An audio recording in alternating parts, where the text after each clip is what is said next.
ജനങ്ങൾ ബർത്ത്ഡേ കൊണ്ടാടുവാர்கள். ജനങ്ങൾ ജന്മദിനം ആഘോഷിക്കും. നാം ബർത്ത്ഡേ കൊണ്ടാടുവതില്ലേ? നമ്മളത് ആഘോഷിക്കാറില്ല. നാം ബർത്ത്ഡേ കൊണ്ടാടലാകാതെ ജന്മദിനം ആഘോഷിക്കരുത്. എந்த നാളെ നാം വിശേഷിപ്പിക്ക കൂടാതെ ഒരു നാളിനെയും പ്രത്യേകമായി ആചരിക്കരുത്. தேவனுக்கு மகிமை.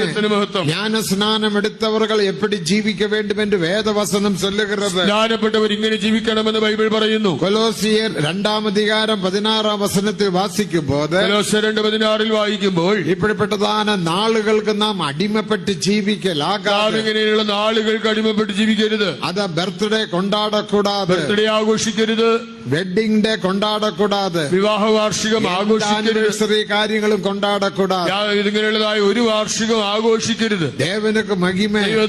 ക്രിസ്തുവിനോട് സിലുവയിൽ മേന്മ പാരാട്ടി ജീവിക്ക. ക്രിസ്തുവിന്റെ ക്രൂശിൽ പ്രശംസിക്കുക. വേർപെട്ട് ജീവിക്ക വേണ്ട. വേർപെട്ട് ജീവിക്കുക. ഏൻ നാം കൊണ്ടാടക്കൂടാതെ? എന്തുകൊണ്ട് ആഘോഷിക്കരുത്? താൻ പലവിധமான ശാപങ്ങൾ നമുക്ക് വരുகிறது. ആകയാൽ പലവിധ ശാപങ്ങൾ വരുന്നു, വ്യാധികൾ വരുகிறது, രോഗങ്ങൾ വരുന്നു, കടൻ പ്രശ്നങ്ങൾ വരുகிறது, കടക്കണികൾ വരുന്നു. യെരമ്യ 7:18 വചനത്തെ പഠിച്ചു. യെരമ്യ 7:18 വായിക്കുക. യെരമ്യ 7:18. യെരമ്യ 7:18. எனக்கு மனமடி உண்டாக, எனக்கு மனவடி உண்டாக அந்நிய தேவர்களுக்கு வான பலிகளை வார்க்கிறார்கள்.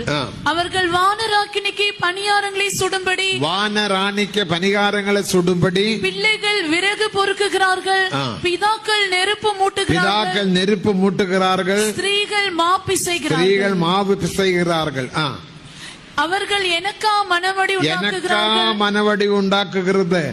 അവരുടെ മുഖങ്ങൾ വെക്കപ്പെടുമ്പടിക്ക് അവർക്കല്ലവോ മനവടി ഉണ്ടാകുന്നത്. അവർ എന്നെയോ മുഷിപ്പിക്കുന്നത് തങ്ങളുടെ സ്വന്തം ലജ്ജയ്ക്കായി തങ്ങളെ തന്നെയല്ലയോ മുഷിപ്പിക്കുന്നത്. ക്രിസ്തു